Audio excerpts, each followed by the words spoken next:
I had to think long and hard about how I was going to make this video.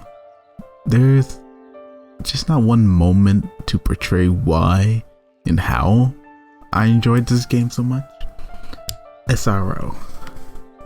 At first I thought about speaking about my MMO history, where I came from, and my experience with MMOs from back in the early 2000s till today, and why I consider myself no longer a gamer. I also wanted to rant about how the MMO genre changed and how it kind of forgot its social roots. So I don't really want to speak about other MMOs. I don't really want to compare this game to other MMOs. I don't want to rant about my gaming history, how things have changed. I don't want to praise this game like it's perfect either.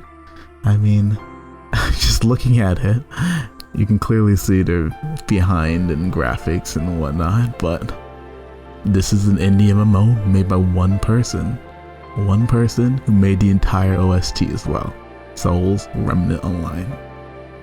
Honestly, has been the most fun I've had in over 10 years playing a video game, and it was only 1 week.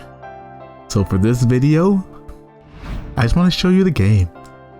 You don't need the graphics to be an amazing game. You don't need a giant gaming studio. You don't need intense lore and quests and all this and that. Honestly, just a vision and one developer named Chow, also known as Wispex.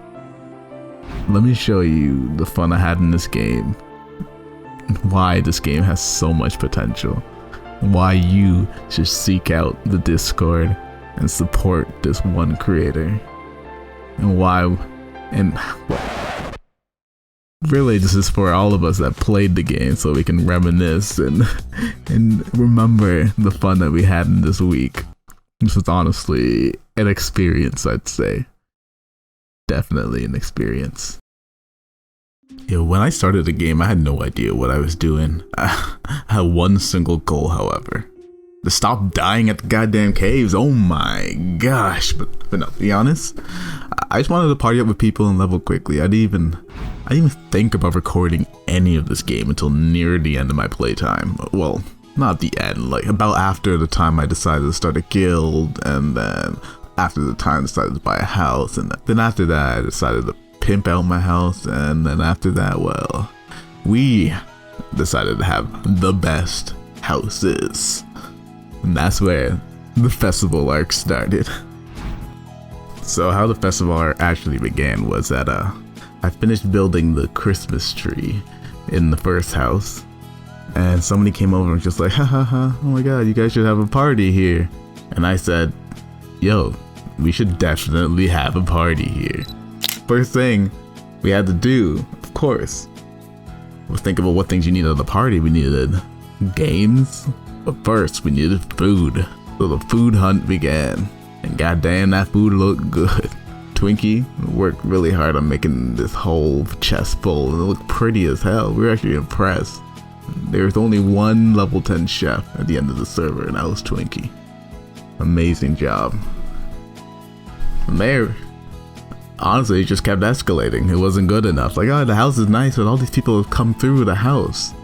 They've all seen everything that we've got. So we needed something else. We needed something, there's a surprise. And we needed games. Understand, I'm telling you everything I did in this game chronological. So it only made sense that, as well as building this house, farming, mining, doing all these things, we gotta play the game.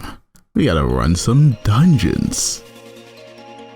Yo, my character was pretty badass in some dungeons.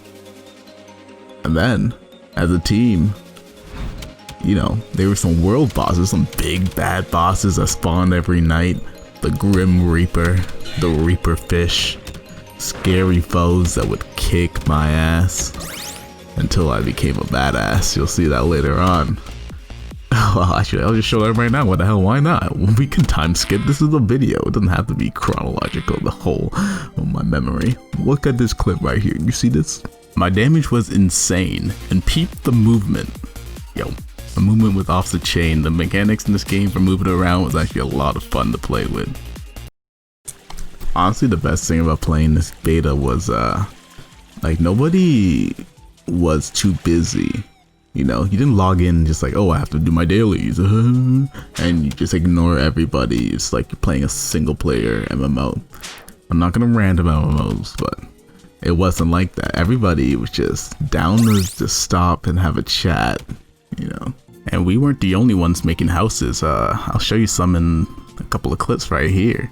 Yeah, but basically you just go around doing our own thing, and then you bump into somebody, you just stop, have a conversation, and then honestly I did that with a lot of people. That is pretty much how the guild got filled. We got 10 people pretty quickly, and it's just they come to the house as we're building it and just stop, have a conversation, just like, yeah, you want to join in? This is what we're doing. And that's just it. That's how MMOs should be. That's how it used to be. You just stop and chat, because it's kind of like a fantasy life. It's your own adventure. There's no lore in the game. We made it. So speaking about our lore, let's get back to the festival arc. So we used to swing on this little swing set I made just so I could make a video to showcase a dash glitch. And well, this thing became just way too much fun to play around with. So we decided to make an entire map dedicated to it. But for the people who didn't have the dash strike, we were like, well, we have to be all inclusive. So we made a little grapple course for them as well. And we made a badass whole thing. We had like a little automated ride if you dash underneath the grapple cannon, and then we had hoops, so if you dashed over the grapple cannon. We had challenges if you could bounce off the ledge and land at the portal, and we had a little race where you can just jump up and down, and we had a lot going on that little map with little squares, and it all kind of just fell together. It was a ton of fun making. And honestly, it all started because our minds were blown when we realized we could dig into the ground. Like, we didn't know that for making the first entire house, and then one day just dug one block in the ground. It's like, oh, what? We could dig down? Oh my god, it changed the game. That's so funny. So in this game, when a tree grows, you cannot put anything beside it, not even another tree. Only before the tree grows, you can actually put other items and stuff, like boxes and chests beside it.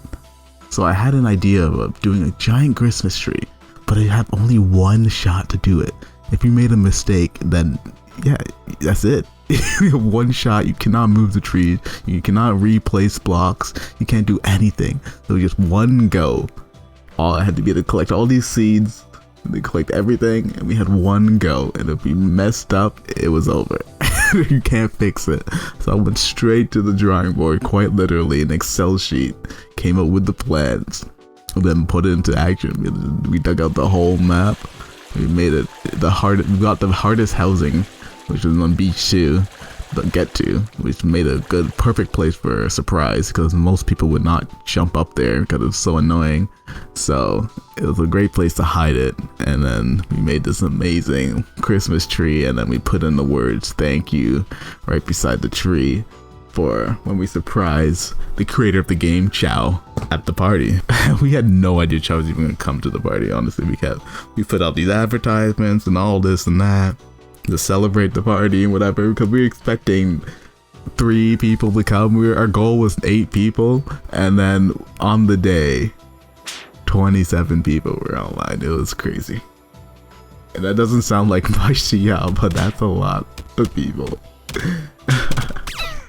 It was hectic and it was amazing.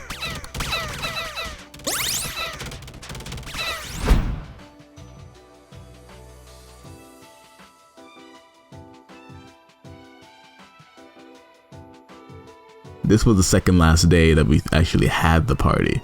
So we were having so much fun with this game for this whole week. It was honestly just a blur. Like, you can't explain it in this video, because there's so much that you don't see that was going on during this week as well. Saw the people that you met, the chatting on Discord as well. Discord was much part of the experience as playing the game. And like just crafting resources and all that, like how much resources we had to craft. We kept telling ourselves the game is like a Rust server. You build, you work hard together, and then everything is gonna get destroyed in a week. Just like a wrestler, you know. You wake up one day and your whole base is gone. That's the way that this game was. We had 1 week to do something amazing, and then let it go. The last day, there was a big event by the owner, KO, of course. Well, not KO, Chow. I like to call them KO still, but it's Chow. So they threw the big party and, you know, summoned these big monsters, and we all had to kill it. And there were so many people online. They hit the 100-player mark, which was the goal. I don't think Chow expected somebody to go so hard in the housing system. There was only like 4 things, like stone block, wood block, 2 types of lights, and that was it. That was the housing. So honestly, my memories of this game is just gonna be all positive, because the biggest aspect of the whole thing was socializing. I'd go around, you'd help other people, you give them things, you stop, like everything was, it wasn't about making money or whatever. Like a lot of games get controlled by the marketplace, and I'm not sure that's just because we knew the game was only lasting a week. Would we have been more greedy and like, but everybody just traded things, and it didn't even have to be even trades. I need this right now, so I'm willing to trade it. You know, there's obviously problems, small inventory space, you know, the fact that healing was overpowered. I don't know, to balance that a little bit. There's only 1 dungeon. I mean, I like the system that you had to choose a rarity of item to drop into the dungeon to get into like a particular dungeon. But obviously there's just 1 dungeon because it's just 1 person making this game. But these are all things that could easily be improved on. So it wasn't a big deal. I really just enjoyed the fact that everybody was just kind of working together, and we all had our own goals. Everybody had their own destination. It made the community like really fun and felt really close knit. Like I made actual real friends in this 1 week, and I hope that we all keep chatting in the Discord. You never know. We have a whole year until the next beta. Till then, we can look at these rankings and just admire the Kinky Poppers at top. This was Soul Remnant Online.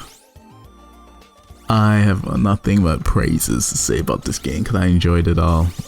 And the bugs. Literally, the bugs was one of the most fun parts of the game, and the creator was completely fine with it too.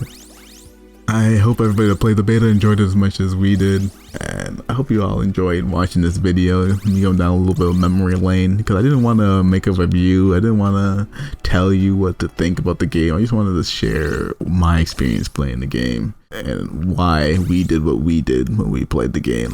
So all that's left to say now is thank you for watching this video.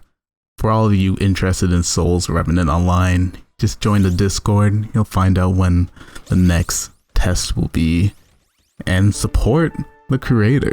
Honestly, 1 person made this game. It's a really fun game. I believe everybody should try this game at least once. It's actually a ton of fun. So definitely need to support the creator to hopefully make this game a reality. I want to one day see this actually complete out on Steam or something. That would be amazing. Anyways, I had a ton of fun. Thank you for watching. Thanks to everybody I played with, everybody I met along the way. Thank you for making this game. That's it. Take care.